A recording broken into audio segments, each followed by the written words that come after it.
I don't sense that there's that type of urge. I think that he's naturally very, like I said, he's naturally a kid that likes to play the game. If you watch him out, I don't know if you can tell from just watching him, but he likes to play. He likes to run around. And as I said, does everything perfect? No, but when you can start with someone who has a motor, it's great. It's a great way to start because you don't have to worry about him being ready to go. Thank you very much. Coach, there's probably nobody outside the SEC who's had 12 games against Alabama. Is that what it is? You did the 10-year home and home, right? What is the record against those guys? It's not real good. I know it's 0-2 as a player, so yeah. Were you part of the national championship game? Oh yeah. I'm from Tuscaloosa. I'm founding from Tuscaloosa. Oh, are you, Tommy? Nice to meet you. Yeah, I was there for Boy Wingo and the boys. Not there for Kraus. Yeah, I was there. Tell me what you remember. Forget one thing we had stopper. We didn't have 12 guys in the field. We got the ball 29 seconds with about a buck 25 to go. One timeout with Chuck Fishing at quarterback. That would have been interesting, right? Right. I still can't figure out how McNeil came out of a man-to-man coverage. Nobody has. What made him come off his guy and get our guy? Nobody knows. He's not even on screen when that But they were playing man. Yeah. And what made him come off Fitzke? Fitzke would just fall down. We scored a touchdown. Right. Game over. We're right in it. Mm-hmm. So we never could get out of the first half. I do remember that. It was, I think the first play of the game, we would pick up 9 yards and call our backside tackle holding. I think we get a little Southern hospitality down there. And we would never could get out of the whole first half. But one thing about that game, and I just happened to read it because I saw the Alabama. I was looking at what they, because that's a big thing in Alabama history, the tackle. Yeah, exactly. And every wall down there, right? Right. Still so for me, I just always at the goal line stand. So I have to laugh because I think that your guy said the same thing. The Alabama kid said the same thing. It was one of the hardest hitting games. That's what I remember about the game. It was one of the hardest hitting games I've ever witnessed in my life. Yeah. And the coaching against them, the 10-year home and home, it's such a rare thing, intersection. You don't get two teams that far away playing for a decade. And it was fun. It was fun to play him at.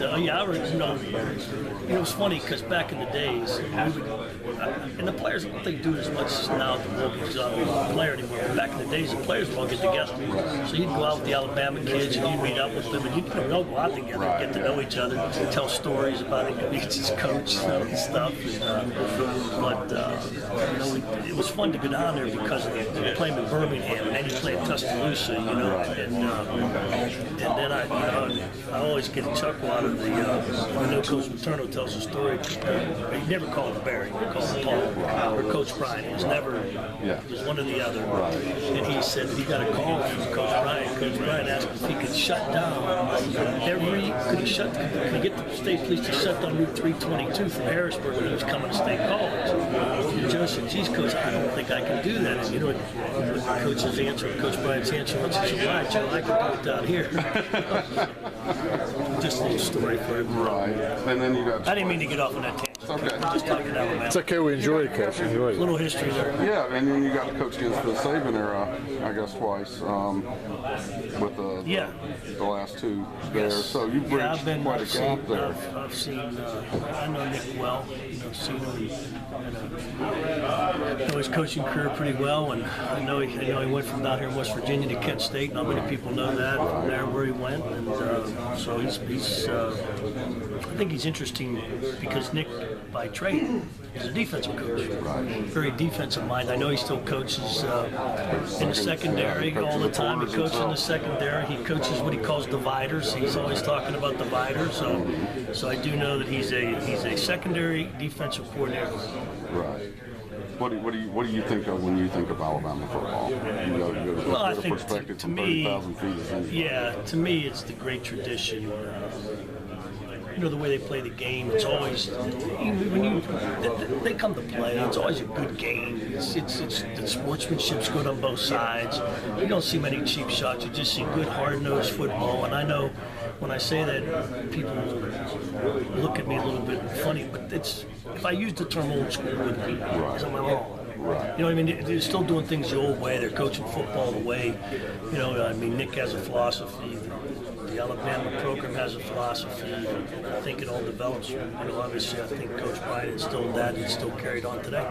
How do you deal with your guys, with what Alabama has been under Saban lately, national champions in the top of the picture? How do you get your guys to not play against the name on the jersey?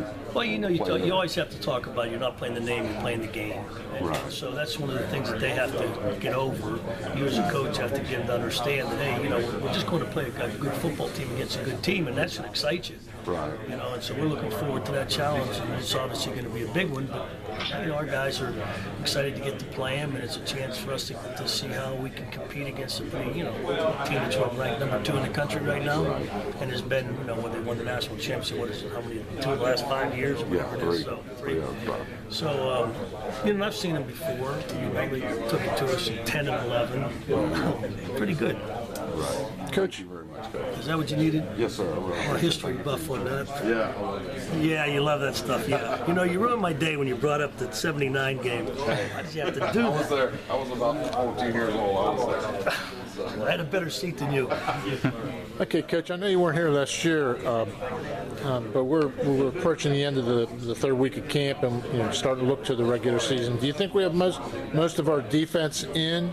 And how do you judge the confidence level of the defense at this point? Well, we have most of it in. Is it precise? Absolutely not. You know, we've got a lot of it in.